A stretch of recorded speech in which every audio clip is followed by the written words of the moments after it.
How you doing? How's your day? Okay. Yes, we're back with another episode and another rider. Today we've got Robert, and we're having an interesting conversation about family, career, and men's fellowship. So we're just gonna take them from there. So nice to have you here today, Robert. Good to see you. Good to be with you. Okay, so we were talking about the idea of career, and you've got career women who see careers as something to look up to and something to go for, and the argument is that most men don't see it as a career, they just see it as a job, and they have to do it to provide their families, and if it's good or bad thing. Now, Robert, you were telling us about a certain person you know. Do you want to reiterate? Yeah, I've got a cousin. She's a lawyer. She's a top lawyer. She was well known for being one of the top black lawyers in the US, and basically, she's gotten to, I think, her late 40s, almost 50s, realizing, actually, you know what, I've given all my life to being a lawyer, and I've worked hard, but that's it. She's given everything to her life to that, but she's looked back and realized, you know what, I'm not married, I've got no kids, I've got nothing, I can't share this with anybody. What do I do now? And in fact, she's realized, you know what, there's way more to life than just giving your life and your soul to being a lawyer or to your career. So that's where she's at now. So she's questioning lots of questions. And with that biological clock, that's a question you wanted to ask yourself earlier. Yeah, absolutely. Now, can I say when I've spoken to many people, and a lot of the time when I've spoken to women who are, let's say, do night work, to put it nicely, they don't have a father, or they knew their father too well. And the only reason I bring this up is because I believe men guide their daughters a lot about the do's and don'ts of life and the best decisions. I know I do with my daughter, she's 19. 100%. Would you say your cousin had that guidance from her father? You know what, I'm going to be honest with you. I can't really answer that because as I didn't really spend a lot of time with her. I'm not sure what the dynamics were between her father. I know she was quite close to her father. Not sure she was close to her mother, oddly enough. Okay. So, but I don't know too much about that, so I don't really want to comment. However, I can tell you, being a father to two girls, I have 3 kids, 2 girls and a boy, I am very, very protective of my girls. And I definitely make sure that I give them all the advice, especially, I know what I was like as a young man growing up, and I've seen a lot of girls that are fatherless and they go off the rails. So yeah, it's having a father, having that balanced mother and father in the life keeps, I believe, a balance for the girls. In that men's fellowship thing you run, what is that? Explain to us. Right, so I used to run a men's fellowship. Every so often we turn it back on. So it's based on Christian principles, Christian values, and one of the things that we emphasise, we always talk about what it is to be a man,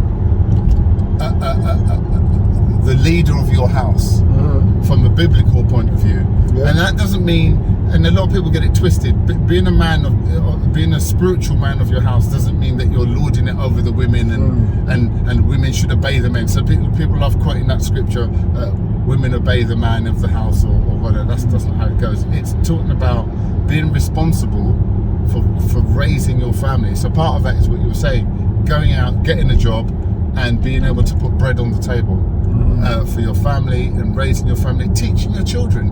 Unfortunately, a lot of men leave it to the women to teach the children, but actually it's a man's job to be teaching the children, or should be as equal. So we talk about those things, we bring those values, we're bringing that back, because here's the other thing that we also talk about. Society's, I could get really spiritual on this, but let me just use the word society. Society's got it twisted because they're saying that women can have equal. I'm not saying women shouldn't work, I'm not saying that, but what's happening is, with the man going off to work, the women trying to get their careers, kids just left, invariably just left. And we have a society that's just pretty much falling apart because they don't have there's no real balance at the home. When I got married, one of the first things myself and my wife said was, when I married her, she had a career. She was a graphic designer, but we knew, given my kind of role, that one of us needed to be at home because I always travelled. Obviously, childcare was to it, so she stayed at home. She sacrificed it, and we've seen the benefits. We're not perfect. Is that a sacrifice, sir? Because this is what I was explaining to my daughter. As a mother, you know you've got reproduction systems. You're a woman, and so in part of your life journey, if you want children, you need to be at home. Do you see what I mean? It's like, if I'm gonna cook, I need to break some eggs. That's inevitable if you want an omelette. Yeah. So why is it seen as a sacrifice? I would see it as that's a joy. I don't see me going to work as I'm bringing back all the money and giving it to all the kids as a sacrifice. I see, no, this is my responsibility as a man, as a father, as a husband in that sense. This is what I'm meant to do, and I'm happy doing it. And if you see it as a burden, then you've got to question yourself, why did you even start in the first place? You are brilliant, and actually, probably I use that word wrong, but that's a fantastic thing what you said. Yeah. When I said sacrifice, it was more of sacrificing going to work, having that job, having that career. But you're correct, because we've had this conversation, and there's been no regrets on her side in raising the kids. The only thing she would say is what I was saying to you earlier, but for the sake of your audience, I'll repeat. She often felt like a single mother because I was never there because of my job. Took me out of the country, I was never here, and it's a regret I have actually, because I wasn't there as a man to steer them in their younger years. I'm not saying they're bad now, but I would have preferred to have been there as they were growing up, to be part of that, shaping the young years. That's the bit I regret. I had that conversation with my daughter the other day. I was talking about going to swim. I love to swim, and she said, no, Dad, I'm not doing the swimming. And I said, you know what's the problem here? It's because I was in the military, and when I was away, your mum refused to take you swimming. And if I was there, her mum always said, you should have took her swimming. And if I had been there, I would have took her swimming, and she'd love swimming to this day. Yeah. But she's got this, she's too good to get her hair wet or whatever attitude, where it's actually, swimming's a big health, it's a big mental, there's a spiritual thing. We're created in fluids and all these kind of things. Can I be controversial here? Go on. Is it too good, or is it a black woman thing? Because most black women don't want to get their hair wet because of their extensions and braids. But I know that's going to cause a lot of people to get vexed with me. That is true though. There is true. Women, a lot of sisters don't want to get their hair damaged. And I can understand it's a process, but then a flip side is, believe it or not, I used to have hair. I haven't had hair since. Same with me. And I used to have long. I've had cane rows, I've had shiny bumps, I've had patterns in the beards, all these different things. And I just did the maintenance. But I think there's a big part of laziness where people don't want to get up and do that maintenance in the morning. And I say to a customer the other day, a young sister, I said, you will spend half an hour doing your makeup in the morning.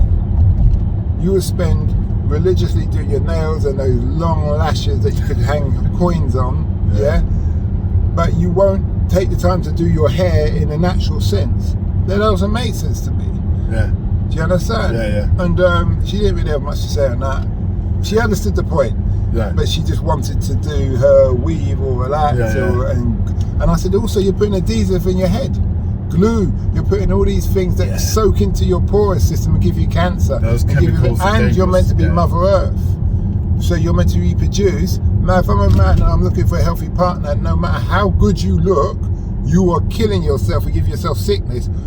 Common sense says I shouldn't bother with you. Because why? It's like dating someone who smokes. Why am I going to be dating someone who's trying to kill themselves? That don't make sense to me. Yeah, I get that. Do you see what I mean? I get that. Yeah, I get and I've said that a couple of times to people who smoke and they get upset. But that's what you do. Yeah. They're in denial. No, I get it. So if people want to join your men's fellowship, is there a way they can join or? Yeah, there is. So we have a form called Simply Brothers. At the moment, it's called Simply Brothers. We started the podcast. The podcast is down at the moment. We haven't been running it, but it's it was a group on WhatsApp, so we'd join on WhatsApp and we'd meet there. But it's Simply Brothers. We can. I don't. I mean, you're not on social media. No, we didn't do. It's funny, right? So I get a lot of stick because I'm in IT. I've got a very senior role in IT, and the one thing I don't do is any socials. I don't do the socials, and most of my peers and colleagues don't do the socials either. Yeah, but that makes sense, though. Yeah, because you're bored. It's like being in the military and then going to play paintball. Yeah, it's like, oh, come on, mate. Real people shoot at me. Yeah, we don't do this. You know, we're not doing it for fun. That kind of thing. Yeah. What would you say you've learned from your life experience that you wish you knew when you had started? Do you know what?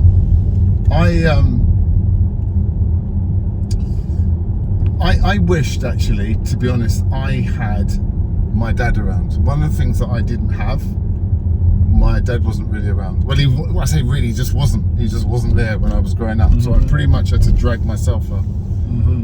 And there's a lot of things that I wished if I had a dad like now, I've tried to make up for a lot of things that my dad didn't do for my own son and my own kids. But I just wish that I had some of the fatherly input when I was growing up, because I made a lot of mistakes. I made a lot of mistakes, and I think some of those mistakes could have been avoided had I had some input from my dad. I'm not saying dads all dads have got it together and all perfect, but having a male figure in my life would have helped. Yeah, you do need somebody in your corner, and I can relate to what you say. I was originally in children's homes and fostered, adopted and left them and everything, and even I was talking to my daughter the other day and I said to her, you will always be our child, and all I say to you is, now you're 19, you have to listen to me, you don't have to do what I say. And the reason you have to listen to me is because I'm going to tell you about the dangers in life. Yeah, exactly. And I don't want, when things go wrong, whether it's boys, it's debt or whatever issues, that you say, Daddy didn't tell me. That's it. I did tell you, and you chose to do your own thing. So my job is to protect you and provide. Your mum's job is to nurture you. I said, and that's just the way it works. Agreed. And she's like, she just goes quiet, and I know when she goes quiet, it's sinking in that respect. So, based on your life experience, what words of wisdom would you give for the audience out there? You know, I think I would say, based on my life experience, is to treat people with respect. I don't know what's going on with society at the moment. It's like we're very self-centered. We're very much all about ourselves. But I think try looking outside yourself, and don't just think about yourself. Think about other people. I know sometimes it might not seem the thing to do. It doesn't seem very fashionable. But if you treat people right, you do good to others, good will come back to you. You might not see it straight away, but it will come back to you. That's what I would say. Well, we come to the end of the journey. Thanks a lot for that. So it's Simply Brothers. Simply Brothers. You should have an Instagram or a website or something that people can reach out to you. You know what? I've got. If I give you an email address, you can contact me on there. I can add you on and stuff. So it's rob.atk, A for Apple, T for Thomas, K for Kilo, @outlook.com. So that's rob.atk@outlook.com. Contact me. You can join Simply Brothers group and have some really meaningful, deep conversations. Well, thanks a lot for that. We wish you well. If you want to hear more episodes, press the link below and it will take you to it. We hope that episode enhanced your life. We post an interview every day as well as vlogging on our social media channels. Don't forget to subscribe to get our latest episode.